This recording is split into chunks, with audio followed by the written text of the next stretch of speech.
Okay, very much thanks to Red Cloud. This is the first time we've presented with Red Cloud, and we're delighted that they've picked us up.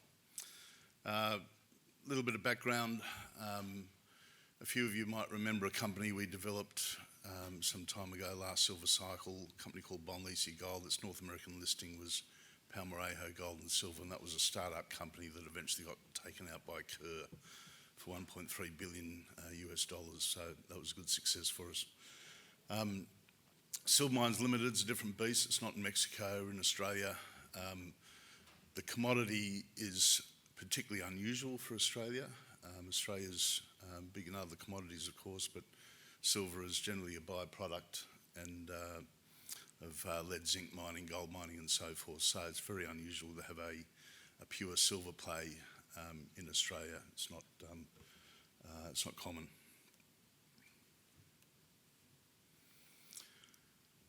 So where are we at the moment? We've got a market cap of about 240 million Aussie dollars. A few of you might know our board.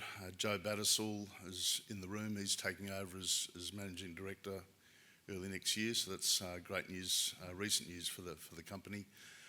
The asset is located in New South Wales. So New South Wales is on the eastern seaboard. Nearest town, big town, is Sydney. About 3.5 hours drive from Sydney for the project. So we're not remote, and that's a key point for the project. We're not in a desert environment, don't have water issues and so forth. So we're in a nice part of the world when we've got labour shortages. When you've got a project like this that has good accessibility, it's a desired place to live. So when we've got labour shortages, we're in a unique situation. To the south of us is the Cadia Ridgeway operations, so that's Newcrest, well now Newmont. That's one of the largest copper gold operations in the world, treats about 35 million tonnes per year. And to the north of us we have the big coal of New South Wales. So Port of Newcastle is the largest export coal terminal in the world. So although we're not Western Australia, New South Wales is a mining jurisdiction. The project itself is large. It's the largest undeveloped silver project in Australia. We're clocking about 400 million ounces of silver equivalent, and it's growing. We still don't know the extent of the resource, and if that reaches over 500 million or well above, it wouldn't surprise us at all.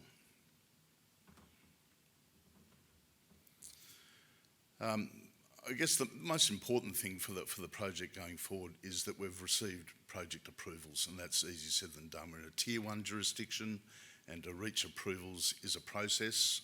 It's a process anywhere, but certainly in states like New South Wales, where environmental restrictions are tight, to reach approvals is a big ticket item for us. We submitted our environmental impact statement about 3.5 years ago. It took 3 years to finally get those approvals. So that was achieved in April this year.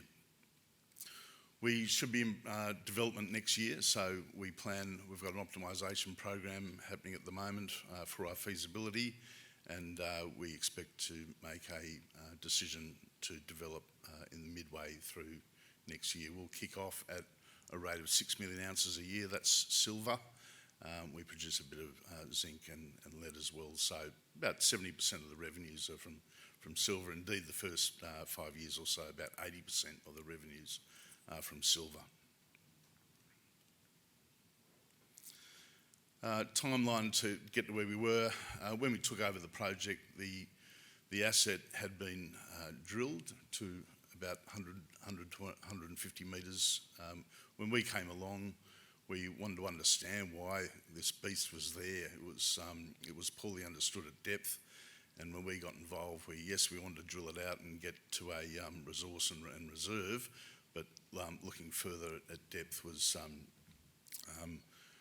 of interest to us to understand, is there a porphyry system at depth? What's the structural setting and so forth?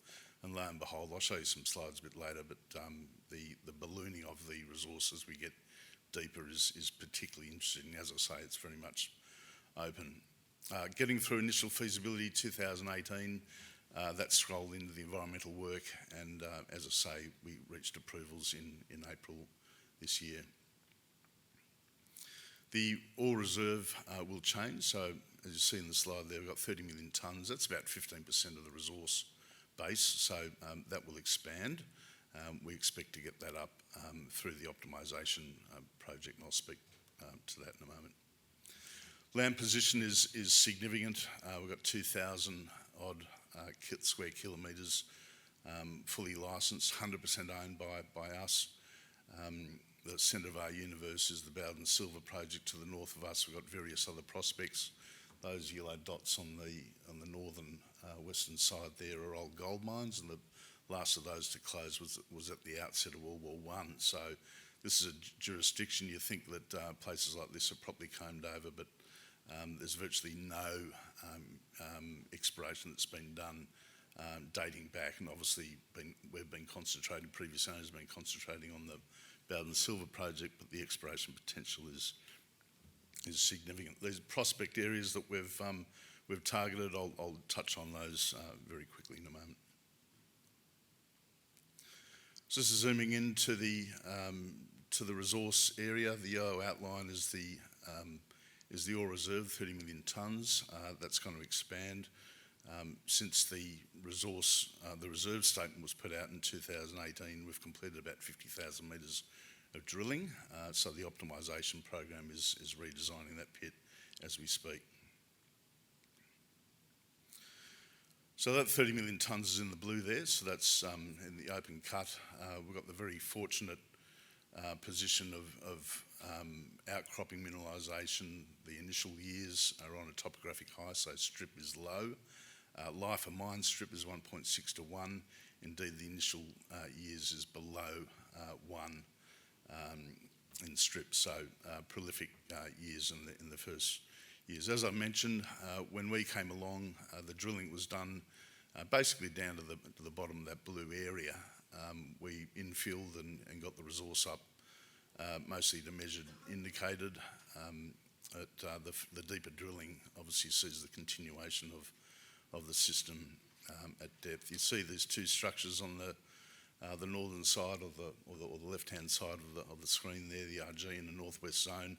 That's the super high grade areas. We're still drilling some of that, the RG, and we put out some results a little while ago, which was, I think the last was about 6 metres at 30 ounces and silver, and that's just silver.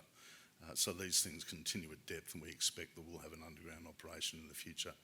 As we move to the south, so the right-hand side, we see a greater gold component coming into the system, and we don't see that close to surface. As we get deeper, we see a greater gold component, and at depth, we see a bit of copper coming into the system. We've only drilled down to 600 metres, so whether we're sitting on top of a porphyry system, we don't know yet, but we'll be targeting some deeper drilling as we go forward. Seeing that copper at depth is not unusual in an epithermal system, but if that continues into a porphyry system, it wouldn't surprise us. But what you see on the screen there is still very much open. So initial production schedule that we designed in 2018 is all going to change. So we're completing an optimisation program. Those numbers will be out in the March quarter next year. So as an indication, 30 million tonnes of ore reserves will move to around about 40. We'll be delighted if we're able to achieve 40. Probably more importantly is the metallurgy we're doing. So initial work was showing about 80% recovery for silver, zinc and lead. And now we're seeing recoveries from the last 12 months or so of further metallurgical work and refining the process. We're getting recoveries consistently over 85 for silver, and indeed in high grade zones we're seeing silver recoveries over 90%. So as I mentioned, since that study was done, we've completed 50,000 metres of drilling, so the design obviously changes.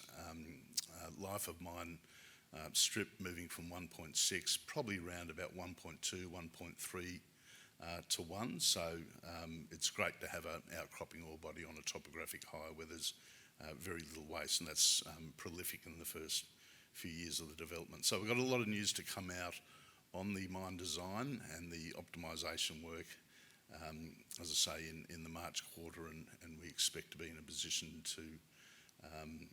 to announce the commencement in the second half of next year for the initial development. We treat this as very much a stage one. 6 million ounces a year is good, of course, but it's certainly scalable. So we targeted, previous owners were looking at a 2 million tonne, 4 million tonne, 6 million tonne operation.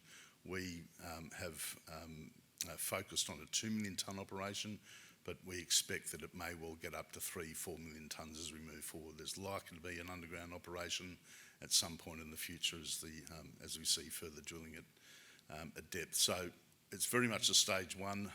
It's a large mineralised system. It's still growing, and we have lookalike deposit, a lookalike deposit next door to us. So we'll have further exploration work on that going forward.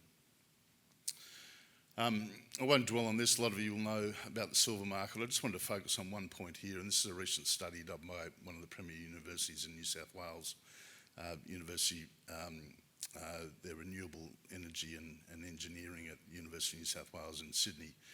And they've recently published work showing that photovoltaic cells will move from about 10% of supply to about 20% over the next couple of years.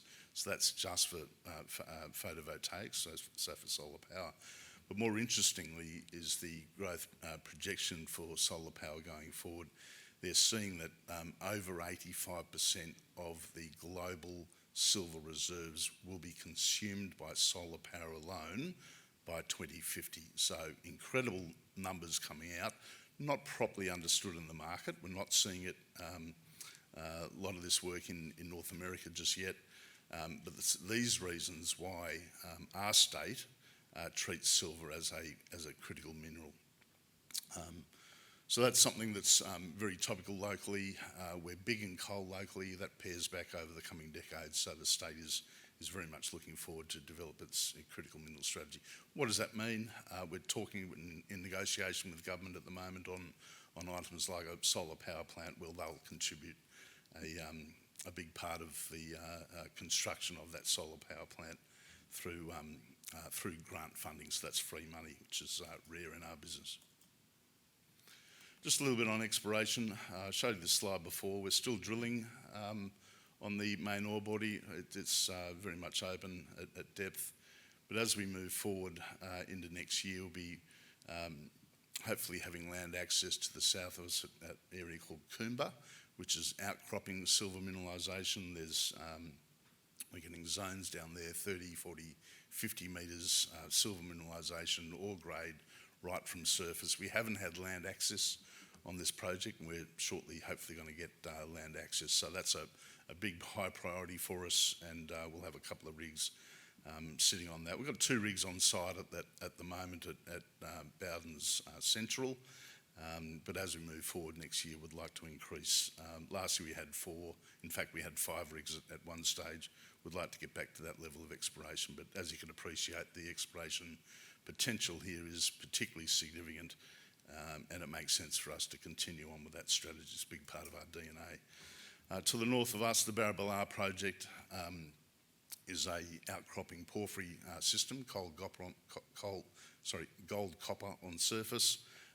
It's not all grade, but we've done initial drilling. We've done a lot of surface sampling. We've just completed some seismic work up there, so highlighting structure.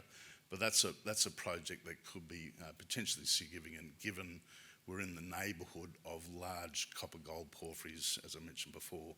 Cadia Ridgeway is to the south of us. This is just a slide that we did. We did a test case on seismic over the ore body to see if there was a signature, and also we wanted to test hypothesis on a collapse caldera structure. The seismic work was definitive, so this is just a test case that we did last year, and this is if I just go forward a bit, we'll go back in a moment. This is that initial work that clearly showed in those reds and yellows there, showing up the ore body as is.